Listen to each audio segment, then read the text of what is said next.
or it raises a question whether we are going to achieve that goal based on all these planning which we are going to make. These are some of the figures about the budgetary allocation. This is really a positive note from the government that there is a robust budgetary provision for the purpose of implementation of Sarv Shiksha Abhiyan and right to education, and definitely it is going to be addressing the problem of universalization of education in a long way. Then again, this small statistic says, we have talked about the female illiteracy, more than 17.88 crore, but some of the schemes, government scheme, they are somehow able to target this national program for girl education at elementary level. It is able to target nearly 17 lakhs of girls throughout the country. Similarly, in Kasturba Gandhi Balika Vidyalaya, we are able to open nearly 2,500 schools out of the target of 3,569, and some are there in the Muslim-dominated area, which is really a matter of concern, and that is somehow being addressed to by opening Kasturba Gandhi Balika Vidyalaya in the educationally backward districts or blocks in our country. Again, this education guarantee scheme and alternative and innovative education, these are also somehow reaching to 23 or 14 lakhs of the student. So we can understand the kind of gap. These statistics simply I have put before you to have an idea about the demand of primary education or elementary education or secondary education before us. And we have to plan accordingly to achieve that goal of universalizing initially primary and then secondary and higher level of education.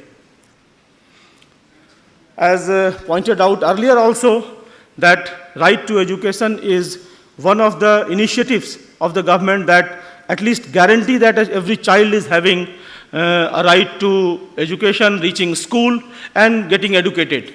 But the simply promulgating an act or law is not sufficient. We have to address the aspect of requirement of all that, and for this we need to augment the infrastructure of all the existing schools. Now, as I've said that dropouts are one of the most important concerns as far as universalization is concerned, and for that we need to develop, because right to education says about entry of children, lateral entry of the children at their age appropriate class. So if the children are going to enter at their age appropriate class, where is the school? We need to have a school there.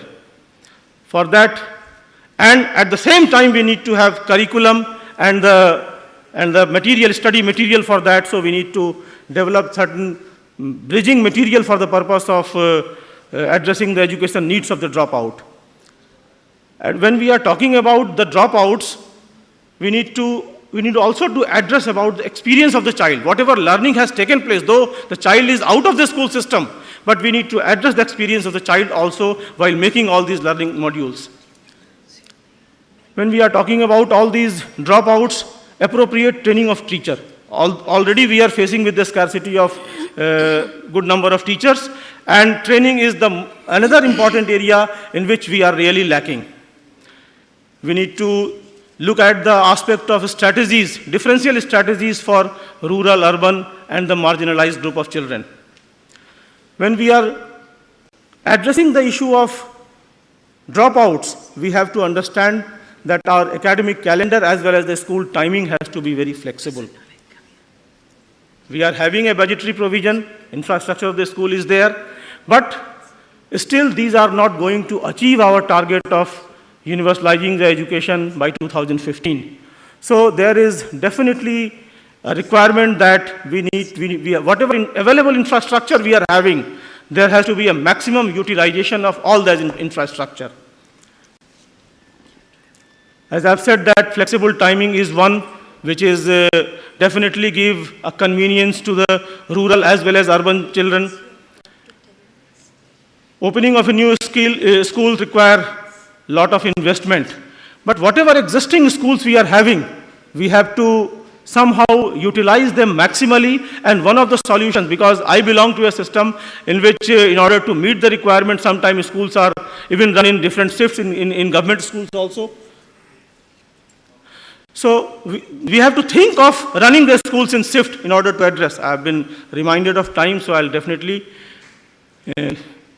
One more concern which I'll definitely address here, that teacher, because in the entire system of school education, teacher is at the center. It is at the pivot of that.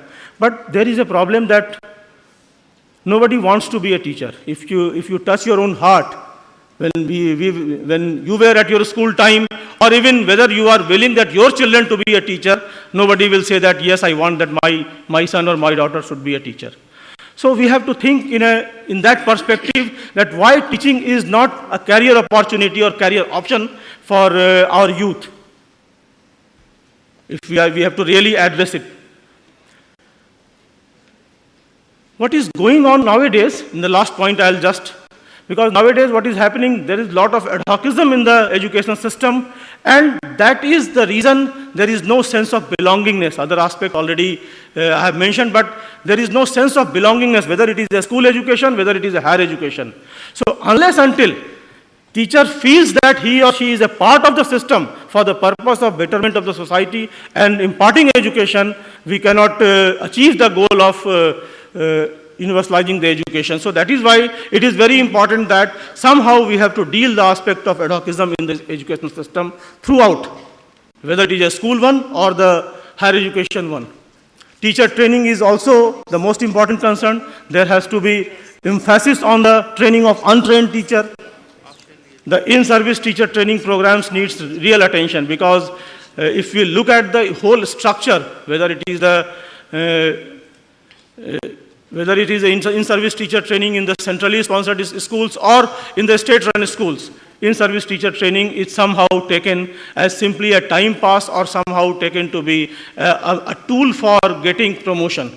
So that we have to address, that in-service teacher training is important from the point of view of upgrading their knowledge in the changing paradigm of education. So that we have to somehow address. Otherwise, we will not be able to address the aspect of universalizing the education. So these are some of the areas which I have tried to point it out.